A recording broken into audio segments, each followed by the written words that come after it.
और हमारे मोहसिन गुप्तो साहब के आशीर्वाद की वजह से आज मैं यहाँ आपके सामने रायगंज लोकसभा का उम्मीदवार के तौर पर खड़ा हूँ। और यहाँ हमारे वाम कांग्रेस के उम्मीदवार के तौर पर आज हम लोग एकजुट होकर लड़ाई कर रहे हैं। एक फिरका परस्त ताकत जो दिल्ली में हुकूमत कर रही है, इस फिरका परस्त ताकत का मुकाबला करने के लिए इंडिया जोट बनाया गया था, जिसके बारे में हमारे लीडर बोल रहे थे। और इस इंडिया जोट को तोड़ने के लिए बीजेपी का एजेंट बन के ममता बनर्जी इसमें शामिल हुई, जिनको सिर्फ एक काम सौंपा गया था कि इंडिया जोट किसी भी तरह से नहीं होना चाहिए, इसको तोड़ने का काम तुमको करना होगा। और नहीं तोड़ोगी तो तुम तिहाड़ जेल जाओगी। ताकि ममता बनर्जी और उसका भतीजा को तिहाड़ जेल न जाना पड़े, इसीलिए हिंदुस्तान के आवाम के हक में, देश के हक में, संविधान के हक में काम करने का शपथ लेती हुई ममता बनर्जी वो बीजेपी का एजेंट बनकर इस बंगाल में काम कर रही है। ये बात मैं बार बार कहता हूं कि आरएसएस का एजेंट बंगाल में ममता बनर्जी है, जो बीजेपी को मदद करने का काम करती है। और ये बात को समझने की जरूरत है। इसलिए आप लोगों के सामने मैं तफसील में उतना नहीं जाते हुए मैं चंद मिसाल आपके सामने रखता हूं कि आज मेरे खिलाफ बीजेपी और तृणमूल के उम्मीदवार जो हैं, आज तृणमूल का उम्मीदवार कौन है? कृष्णा कल्याणी जी। ये कुछ दिन पहले बीजेपी का एमएलए थे और बीजेपी का एमएलए को तृणमूल का उम्मीदवार बनाया गया। और कार्तिक पॉल जो आज बीजेपी का उम्मीदवार है एमपी का, वो पहले कांग्रेस से जीत के काउंसिलर बने कलियागंज में, फिर चेयरमैन बनने के लिए वो तृणमूल में ज्वाइन किए और आज एमपी बनने के लिए वो बीजेपी में चले आए।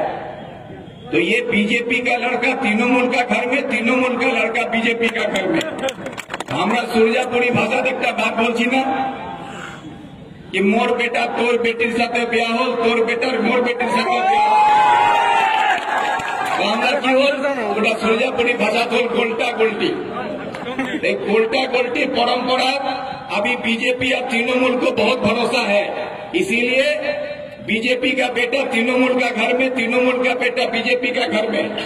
और मोदी और ममता अभी हो गया है समधी और समधन, समधी समधन। और समधी समधन होने के बाद क्या होता है? ये समधी का बेटा और समधन का बेटा लोग क्या हो जाता है? ये उसका सन बाप, ये उसका सन माँ। तो अभी देखिएगा सन बेटा सब घूमता है, आगे बोलता है सन माँ वोट दो आओगे, कोई आगे बोलेगा सन बापा वोट दो आओगे। तो इस सन बाप और सन माँ का चक्कर में मत पड़िएगा, न समधी और समधन का चक्कर में पड़िएगा। आपका चुनाव ये देश को बचाने की लड़ाई है, संविधान को बचाने की लड़ाई है, गरीबों के हक को बचाने की लड़ाई है। और राहुल गांधी ने जो 5 न्याय की बात की है, उस 5 न्याय को अगर लागू करना है, जिसमें नारी न्याय है, युवा न्याय है, हमारा कृषक के लिए न्याय है, मजदूर के लिए न्याय है और अंशीदारी न्याय की बात की गई है।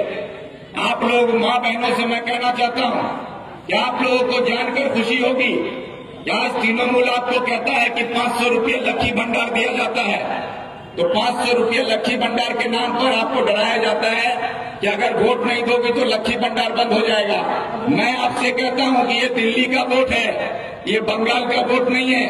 आपका लक्ष्मी भंडार भी रहेगा और दिल्ली में अगर आप लोगों के दुआ से, आशीर्वाद से इंडिया जोट का सरकार बना, राहुल गांधी का सरकार बना, तो आप लोगों को महीने का 8,500 रुपया दिया जाएगा। 1 लाख रुपया आपको सालाना मिलेगा। एक साल में एक औरत को 1 लाख रुपया साल में मिलेगा। महीने का 8,500 रुपया आपको दिया जाएगा।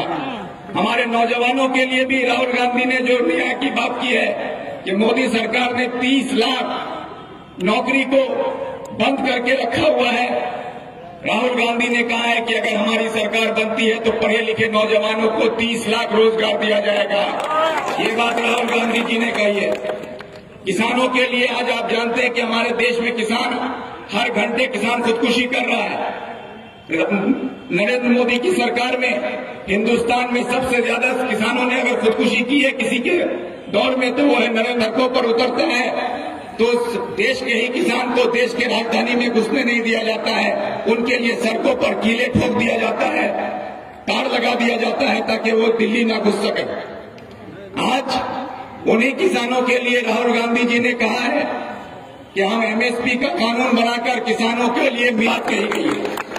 तो आज ये सारी चीजें जो आज आपके सामने मैं बोल रहा हूं, ये हमारे इंडिया जोट को आप ये करते हैं तो वाम कांग्रेस जोट मिलकर यहाँ पर आपका उम्मीदवार जो खड़ा किया है, आपका घर का बच्चा विक्टर आपके सामने, आप लोग अगर यहाँ से एक वोट देकर आप लोग जिताकर भेजते हैं तो यकीन मानिए ये 5 न्याय जो लागू होगा वो हमारी माँ बहनों के घर तक पहुँचाने का काम मैं करूंगा, हमारे यहाँ के पढ़े लिखे नौजवानों के लिए काम करूंगा, हमारे किसानों को एमएसपी का कानून से फायदा पहुंचे उसके लिए मैं काम करूंगा।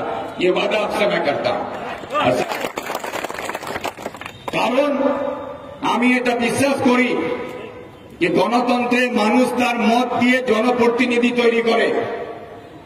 নির্বাচন হচ্ছে জনপ্রতিনিধি তৈরি করার জন্য।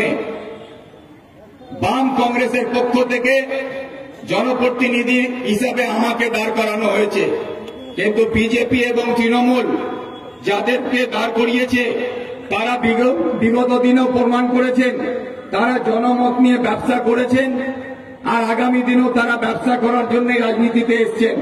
তাই আমি বলেছি জনমত দিয়ে মানুষ জনপ্রতিনিধি তৈরি করে আর এই জনমত দিয়ে ব্যবসাদার তৈরি করা যায় না। তাই আমার লড়াই ব্যবসাদার বনাম জনপ্রতিনিধি হচ্ছে আর নির্বাচন হচ্ছে জনপ্রতিনিধিদের জন্য। তাই মানুষ জনপ্রতিনিধিকে বাছাই করবে, ব্যবসাদারকে বাছাই করবে না, এটা পরিষ্কার। তাই ব্যবসাদারের বিরুদ্ধে কোন লড়াই নয় আমাদের। আজকে আপনাদের কাছে আমি একটা প্রশ্ন রাখতে চাই, এই প্রশ্ন রেখে আমার বক্তব্য আপনাদের কাছে আমি শেষ করব। আমার প্রশ্ন হচ্ছে যে আপনারা সবাই জানেন যে কিছুদিন আগে আমাদের বিজেপির প্রার্থী উনি কংগ্রেস থেকে জিতে তৃণমূলে গেছেন, তারপরে আজকে আবার বিজেপিতে যোগদান করেছেন। ঠিক সেই রকম ভাবে যিনি আজকে তৃণমূলের প্রার্থী হয়েছেন তিনি বিজেপি থেকে নির্বাচিত হয়েছিলেন রায়গঞ্জ লোকসভায় বিধানসভায়, আজকে উনি আবার বিজেপিতে যোগদান করেছেন।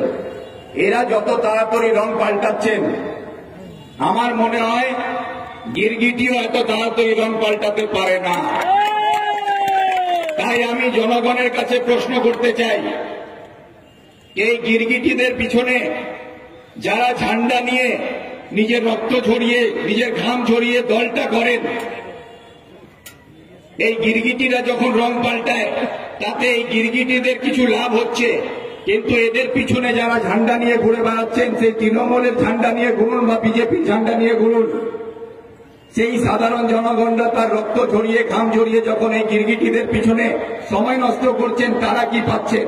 তাদের শুধু সময় নষ্ট হচ্ছে, তাদের ভবিষ্যৎ নষ্ট হচ্ছে। তাই আপনাদের কাছে সময় এসছে, আগামী 26 তারিখ ইভিএম এ আপনারা 1 নম্বর বোতাম টিপে জবাব দেবেন তো? জবাব দেবেন তো?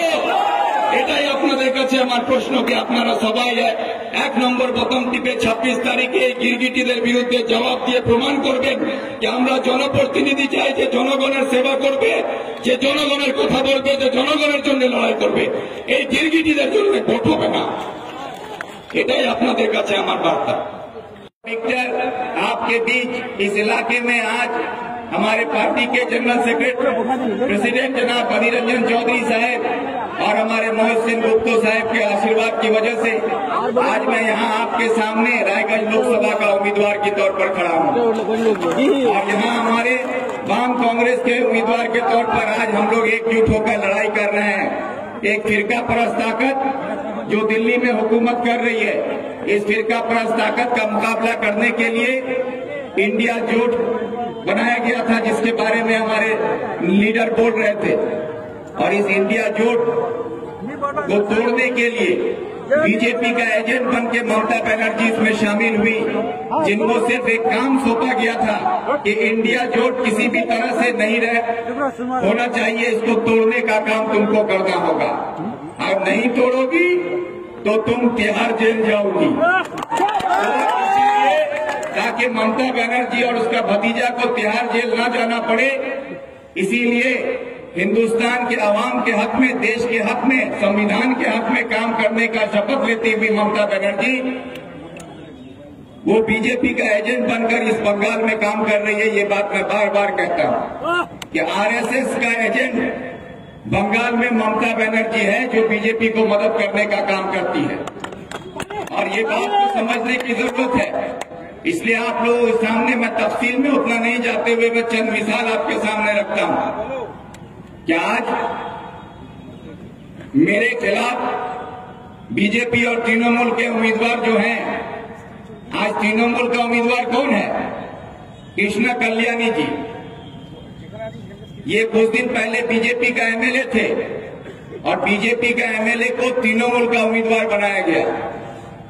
और कार्तिक पॉल जो आज बीजेपी का उम्मीदवार है एमपी का, वो पहले कांग्रेस से जीत के काउंसिलर बने कलियागंज में, फिर चेयरमैन बनने के लिए वो तृणमूल में ज्वाइन किए और आज एमपी बनने के लिए वो बीजेपी में चले आए। तो ये बीजेपी का लड़का तृणमूल का घर में, तृणमूल का लड़का बीजेपी का घर में। हमरा सुरजापुरी भाषा देखता बात बोलছি ना कि मोर बेटा तोर बेटीर साथे ब्याह हो, तोर बेटार मोर बेटीर साथे ब्याह हो। আমরা কি হল ওটা সুরজাপুরি ভাষা তো গোলটা গোলটি। एक उल्टा गोल्टी परंपरा अभी बीजेपी और तृणमूल को बहुत भरोसा है।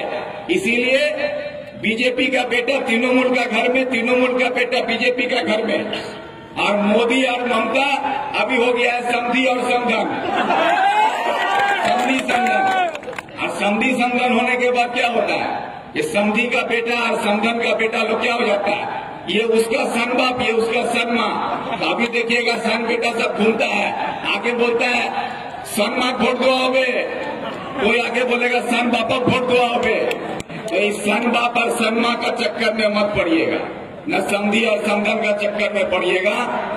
आपका चुनाव ये देश को बचाने की लड़ाई है, संविधान को बचाने की लड़ाई है, गरीबों के हक को बचाने की लड़ाई है। और राहुल गांधी ने जो 5 न्याय की बात की है, उस 5 न्याय को अगर लागू करना है, जिसमें नारी न्याय है, युवा न्याय है, हमारा कृषक के लिए न्याय है, मजदूर के लिए न्याय है और अंशीदारी न्याय की बात की गई है। आप लोग माँ बहनों से मैं कहना चाहता हूँ कि आप लोगों को जानकर खुशी होगी कि आज तृणमूल आपको कहता है कि 500 रुपये लक्ष्मी भंडार दिया जाता है। तो 500 रुपये लक्ष्मी भंडार के नाम पर आपको डराया जाता है कि अगर वोट नहीं दोगे तो लक्ष्मी भंडार बंद हो जाएगा। मैं आपसे कहता हूं कि ये दिल्ली का वोट है, ये बंगाल का वोट नहीं है। आपका लक्ष्मी भंडार भी रहेगा और दिल्ली में अगर आप लोगों के दुआ से, आशीर्वाद से इंडिया जोट का सरकार बना, राहुल गांधी का सरकार बना, तो आप लोगों को महीने का 8,500 रुपया दिया जाएगा। 1 लाख रुपया आपको सालाना मिलेगा। एक साल में एक औरत को 1 लाख रुपया साल में मिलेगा। महीने का 8,500 रुपया आपको दिया जाएगा। हमारे नौजवानों के लिए भी राहुल गांधी ने जो न्याय की बात की है कि मोदी सरकार ने 30 लाख नौकरी को बंद करके रखा हुआ है। राहुल गांधी ने कहा है कि अगर हमारी सरकार बनती है तो पढ़े लिखे नौजवानों को 30 लाख रोजगार दिया जाएगा। ये बात राहुल गांधी जी ने कही है। किसानों के लिए आज आप जानते हैं कि हमारे देश में किसान हर घंटे किसान खुदकुशी कर रहा है। नरेंद्र मोदी की सरकार में हिंदुस्तान में सबसे ज्यादा किसानों ने अगर खुदकुशी की है किसी के दौर में, तो वो है नरेंद्र सड़कों पर उतरते हैं तो देश के ही किसान को देश के राजधानी में घुसने नहीं दिया जाता है। उनके लिए सड़कों पर कीले ठोक दिया जाता है, तार लगा दिया जाता है ताकि वो दिल्ली ना घुस सके। आज उन्हीं किसानों के लिए राहुल गांधी जी ने कहा है कि हम एमएसपी का कानून बनाकर किसानों के लिए बात कही गई है।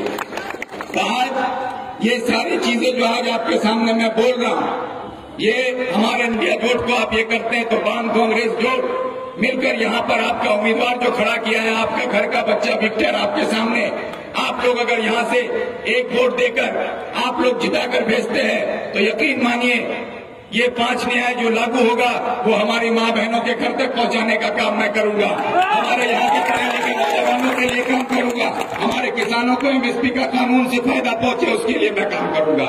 ये वादा आपसे मैं करता हूं। কারণ আমি এটা বিশ্বাস করি যে গণতন্ত্রে মানুষ তার মত দিয়ে জনপ্রতিনিধি তৈরি করে। নির্বাচন হচ্ছে জনপ্রতিনিধি তৈরি করার জন্য। বাম কংগ্রেসের পক্ষ থেকে জনপ্রতিনিধি হিসাবে আমাকে দাঁড় করানো হয়েছে, কিন্তু বিজেপি এবং তৃণমূল যাদেরকে দাঁড় করিয়েছে তারা বিগত দিনেও প্রমাণ করেছেন তারা জনমত নিয়ে ব্যবসা করেছেন, আর আগামী দিনেও তারা ব্যবসা করার জন্য রাজনীতিতে এসছেন। তাই আমি বলেছি জনমত দিয়ে মানুষ জনপ্রতিনিধি তৈরি করে, আর এই জনমত দিয়ে ব্যবসাদার তৈরি করা যায় না। তাই আমার লড়াই ব্যবসাদার বনাম জনপ্রতিনিধি হচ্ছে, আর নির্বাচন হচ্ছে জনপ্রতিনিধিদের জন্য। তাই মানুষ জনপ্রতিনিধিকে বাছাই করবে, ব্যবসাদারকে বাছাই করবে না, এটা পরিষ্কার। তাই ব্যবসাদারের বিরুদ্ধে কোনো লড়াই নয় আমাদের। আজকে আপনাদের কাছে আমি একটা প্রশ্ন রাখতে চাই। এই প্রশ্ন রেখে আমার বক্তব্য আপনাদের কাছে আমি শেষ করব। আমার প্রশ্ন হচ্ছে যে আপনারা সবাই জানেন যে কিছুদিন আগে আমাদের বিজেপির প্রার্থী উনি কংগ্রেস থেকে জিতে তৃণমূলে গেছেন, তারপরে আজকে আবার বিজেপিতে যোগদান করেছেন। ঠিক সেই রকম ভাবে যিনি আজকে তৃণমূলের প্রার্থী হয়েছেন তিনি বিজেপি থেকে নির্বাচিত হয়েছিলেন রায়গঞ্জ লোকসভায় বিধানসভায়। আজকে উনি আবার বিজেপিতে যোগদান করেছেন। এরা যত তাড়াতাড়ি রং পাল্টাচ্ছেন আমার মনে হয় গিরগিটিও এত তাড়াতাড়ি রং পাল্টাতে পারে না। তাই আমি জনগণের কাছে প্রশ্ন করতে চাই, এই গিরগিটিদের পিছনে যারা ঝান্ডা নিয়ে নিজের রক্ত ঝরিয়ে নিজের ঘাম ঝরিয়ে দলটা করেন, এই গিরগিটিরা যখন রং পাল্টায় তাতে এই গিরগিটিদের কিছু লাভ হচ্ছে, কিন্তু এদের পিছনে যারা ঝান্ডা নিয়ে ঘুরে বেড়াচ্ছেন সেই তৃণমূলের ঝান্ডা নিয়ে ঘুরুন বা বিজেপির ঝান্ডা নিয়ে ঘুরুন, সেই সাধারণ জনগণরা তার রক্ত ঝরিয়ে ঘাম ঝরিয়ে যখন এই গিরগিটিদের পিছনে সময় নষ্ট করছেন তারা কি পাচ্ছেন? তাদের শুধু সময় নষ্ট হচ্ছে, তাদের ভবিষ্যৎ নষ্ট হচ্ছে। তাই আপনাদের কাছে সময় এসছে, আগামী 26 তারিখ ইভিএম এ আপনারা 1 নম্বর বোতাম টিপে জবাব দেবেন তো? জবাব দেবেন তো? এটাই আপনাদের কাছে আমার প্রশ্ন, কি আপনারা সবাই 1 নম্বর বোতাম টিপে 26 তারিখে এই গিরগিটিদের বিরুদ্ধে জবাব দিয়ে প্রমাণ করবেন যে আমরা জনপ্রতিনিধি চাই, যে জনগণের সেবা করবে, যে জনগণের কথা বলবে, যে জনগণের জন্য লড়াই করবে। এই গিরগিটিদের জন্য ভোট হবে না। এটাই আপনাদের কাছে আমার বার্তা। पिक्चर आपके बीच इस इलाके में आज हमारे पार्टी के जनरल सेक्रेटरी प्रेसिडेंट जनाब अधीर रंजन चौधरी साहब और हमारे मोहित सिंह गुप्ता साहब के आशीर्वाद की वजह से आज मैं यहाँ आपके सामने रायगंज लोकसभा का उम्मीदवार के तौर पर खड़ा हूँ। और यहाँ हमारे वाम कांग्रेस के उम्मीदवार के तौर पर आज हम लोग एकजुट होकर लड़ाई कर रहे हैं। एक फिरका परस्त ताकत जो दिल्ली में हुकूमत कर रही है, इस फिरका परस्त ताकत का मुकाबला करने के लिए इंडिया जोट बनाया गया था, जिसके बारे में हमारे लीडर बोल रहे थे। और इस इंडिया जोट को तोड़ने के लिए बीजेपी का एजेंट बन के ममता बनर्जी इसमें शामिल हुई, जिनको सिर्फ एक काम सौंपा गया था कि इंडिया जोट किसी भी तरह से नहीं होना चाहिए, इसको तोड़ने का काम तुमको करना होगा। और नहीं तोड़ोगी तो तुम तिहाड़ जेल जाओगी। ताकि ममता बनर्जी और उसका भतीजा को तिहाड़ जेल न जाना पड़े, इसीलिए हिंदुस्तान के आवाम के हक में, देश के हक में, संविधान के हक में काम करने का शपथ लेती हुई ममता बनर्जी वो बीजेपी का एजेंट बनकर इस बंगाल में काम कर रही है। ये बात मैं बार बार कहता हूँ कि आरएसएस का एजेंट बंगाल में ममता बनर्जी है, जो बीजेपी को मदद करने का काम करती है। और ये बात को समझने की जरूरत है। इसलिए आप लोगों के सामने मैं तफसील में उतना नहीं जाते हुए मैं चंद मिसाल आपके सामने रखता हूँ कि आज मेरे खिलाफ बीजेपी और तृणमूल के उम्मीदवार जो हैं, आज तृणमूल का उम्मीदवार कौन है? कृष्णा कल्याणी जी, ये कुछ दिन पहले बीजेपी का एमएलए थे और बीजेपी का एमएलए को तृणमूल का उम्मीदवार बनाया गया।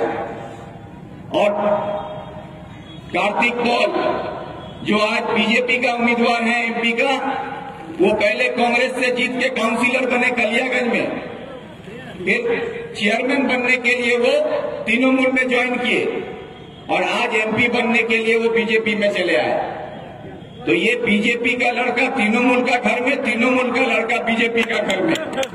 हमरा सुरजापुरी भाषा देखता बात बोलছি ना कि मोर बेटा तोर बेटीर साथे ब्याह हो, तोर बेटार मोर बेटीर साथे ब्याह तो हमरा की ओर सुरजापुरी भाषा तो गोल्टा गोल्टी, गोल्टा गोल्टी परंपरा अभी बीजेपी और तृणमूल को बहुत भरोसा है।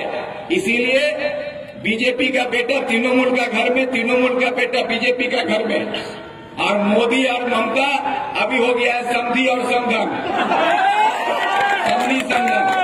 और समधी समधन होने के बाद क्या होता है, ये समधी का बेटा और समधन का बेटा लोग क्या हो जाता है, ये उसका सन बाप, ये उसका सन माँ। तो अभी देखिएगा सन बेटा सब घूमता है, आगे बोलता है सन माँ वोट दो आओगे, कोई आगे बोलेगा सन बापा वोट दो आओगे। तो इस सन बाप और सन माँ का चक्कर में मत पड़िएगा, न समधी और समधन का चक्कर में पड़िएगा। आपका चुनाव ये देश को बचाने की लड़ाई है, संविधान को बचाने की लड़ाई है, गरीबों के हक को बचाने की लड़ाई है। और राहुल गांधी ने जो 5 न्याय की बात की है, उस 5 न्याय को अगर लागू करना है, जिसमें नारी न्याय है, युवा न्याय है, हमारा कृषक के लिए न्याय है, मजदूर के लिए न्याय है और अंशीदारी न्याय की बात की गई है। आप लोग माँ बहनों से मैं कहना चाहता हूँ कि आप लोगों को जानकर खुशी होगी कि आज तृणमूल आपको कहता है कि 500 रुपये लक्ष्मी भंडार दिया जाता है। तो 500 रुपये लक्ष्मी भंडार के नाम पर आपको डराया जाता है कि अगर वोट नहीं दोगे तो लक्ष्मी भंडार बंद हो जाएगा। मैं आपसे कहता हूं कि ये दिल्ली का वोट है, ये बंगाल का वोट नहीं है। आपका लक्ष्मी भंडार भी रहेगा और दिल्ली में अगर आप लोगों के दुआ से, आशीर्वाद से इंडिया जोट का सरकार बना, राहुल गांधी का सरकार बना, तो आप लोगों को महीने का 8,500 रुपया दिया जाएगा। 1 लाख रुपया आपको सालाना मिलेगा। एक साल में एक औरत को 1 लाख रुपया साल में मिलेगा। महीने का 8,500 रुपया आपको दिया जाएगा। हमारे नौजवानों के लिए भी राहुल गांधी ने जो न्याय की बात की है कि मोदी सरकार ने 30 लाख नौकरी को बंद करके रखा हुआ है। राहुल गांधी ने कहा है कि अगर हमारी सरकार बनती है तो पढ़े लिखे नौजवानों को 30 लाख रोजगार दिया जाएगा। ये बात राहुल गांधी जी ने कही है। किसानों के लिए आज आप जानते हैं कि हमारे देश में किसान हर घंटे किसान खुदकुशी कर रहा है। नरेंद्र मोदी की सरकार में हिंदुस्तान में सबसे ज्यादा किसानों ने अगर खुदकुशी की है किसी के दौर में, तो वो है नरेंद्र सड़कों पर उतरता है तो देश के ही किसान को देश के राजधानी में घुसने नहीं दिया जाता है। उनके लिए सड़कों पर कीले ठोक दिया जाता है, तार लगा दिया जाता है ताकि वो दिल्ली ना घुस सके। आज उन्हीं किसानों के लिए राहुल गांधी जी ने कहा है कि हम एमएसपी का कानून बनाकर किसानों के लिए बात कही गई है। तो आज ये सारी चीजें जो आज आपके सामने मैं बोल रहा हूं, ये हमारे इंडिया जोट को आप ये करते हैं तो वाम कांग्रेस जोट मिलकर यहाँ पर आपका उम्मीदवार जो खड़ा किया है, आपका घर का बच्चा विक्टर आपके सामने, आप लोग अगर यहाँ से एक वोट देकर आप लोग जिताकर भेजते हैं तो यकीन मानिए ये 5 न्याय जो लागू होगा वो हमारी माँ बहनों के घर तक पहुँचाने का काम मैं करूंगा। हमारे यहाँ के पढ़े लिखे नौजवानों के लिए काम करूंगा। हमारे किसानों को एमएसपी का कानून से फायदा पहुंचे उसके लिए मैं काम करूंगा। ये वादा आपसे मैं करता हूँ। कारण আমি এটা বিশ্বাস করি যে গণতন্ত্রে মানুষ তার মত দিয়ে জনপ্রতিনিধি তৈরি করে। নির্বাচন হচ্ছে জনপ্রতিনিধি তৈরি করার জন্য। বাম কংগ্রেসের পক্ষ থেকে জনপ্রতিনিধি হিসাবে আমাকে দাঁড় করানো হয়েছে, কিন্তু বিজেপি এবং তৃণমূল যাদেরকে দাঁড় করিয়েছে তারা বিগত দিনেও প্রমাণ করেছেন তারা জনমত নিয়ে ব্যবসা করেছেন আর আগামী দিনেও তারা ব্যবসা করার জন্য রাজনীতিতে এসেছেন। তাই আমি বলেছি জনমত দিয়ে মানুষ জনপ্রতিনিধি তৈরি করে। আর এই জনমত দিয়ে ব্যবসাদার তৈরি করা যায় না। তাই আমার লড়াই ব্যবসাদার বনাম জনপ্রতিনিধি হচ্ছে, আর নির্বাচন হচ্ছে জনপ্রতিনিধিদের জন্য। তাই মানুষ জনপ্রতিনিধিকে বাছাই করবে, ব্যবসাদারকে বাছাই করবে না, এটা পরিষ্কার। তাই ব্যবসাদারের বিরুদ্ধে কোনো লড়াই নয় আমাদের। আজকে আপনাদের কাছে আমি একটা প্রশ্ন রাখতে চাই, এই প্রশ্ন রেখে আমার বক্তব্য আপনাদের কাছে আমি শেষ করব। আমার প্রশ্ন হচ্ছে যে আপনারা সবাই জানেন যে কিছুদিন আগে আমাদের বিজেপির প্রার্থী উনি কংগ্রেস থেকে জিতে তৃণমূলে গেছেন, তারপরে আজকে আবার বিজেপিতে যোগদান করেছেন। ঠিক সেই রকম ভাবে যিনি আজকে তৃণমূলের প্রার্থী হয়েছেন তিনি বিজেপি থেকে নির্বাচিত হয়েছিলেন রায়গঞ্জ লোকসভায়, বিধানসভায়। আজকে উনি আবার বিজেপিতে যোগদান করেছেন।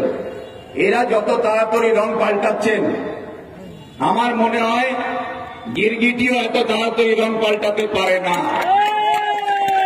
তাই আমি জনগণের কাছে প্রশ্ন করতে চাই, এই গিরগিটিদের পিছনে যারা ঝান্ডা নিয়ে নিজের রক্ত ঝরিয়ে নিজের ঘাম ঝরিয়ে দলটা করেন, এই গিরগিটিরা যখন রং পাল্টায় তাতে এই গিরগিটিদের কিছু লাভ হচ্ছে, কিন্তু এদের পিছনে যারা ঝান্ডা নিয়ে ঘুরে বেড়াচ্ছেন, সেই তৃণমূলের ঝান্ডা নিয়ে ঘুরুন বা বিজেপির ঝান্ডা নিয়ে ঘুরুন, সেই সাধারণ জনগণরা তার রক্ত ঝরিয়ে ঘাম ঝরিয়ে যখন এই গিরগিটিদের পিছনে সময় নষ্ট করছেন, তারা কি পাচ্ছেন? তাদের শুধু সময় নষ্ট হচ্ছে, তাদের ভবিষ্যৎ নষ্ট হচ্ছে। তাই আপনাদের কাছে সময় এসছে, আগামী 26 তারিখ ইভিএম এ আপনারা 1 নম্বর বোতাম টিপে জবাব দেবেন তো? জবাব দেবেন তো? এটাই আপনাদের কাছে আমার প্রশ্ন, কি আপনারা সবাই 1 নম্বর বোতাম টিপে 26 তারিখে এই গিরগিটিদের বিরুদ্ধে জবাব দিয়ে প্রমাণ করবেন যে আমরা জনপ্রতিনিধি চাই, যে জনগণের সেবা করবে, যে জনগণের কথা বলবে, যে জনগণের জন্য লড়াই করবে। এই গিরগিটিদের জন্য ভোট হবে না। এটাই আপনাদের কাছে আমার বার্তা।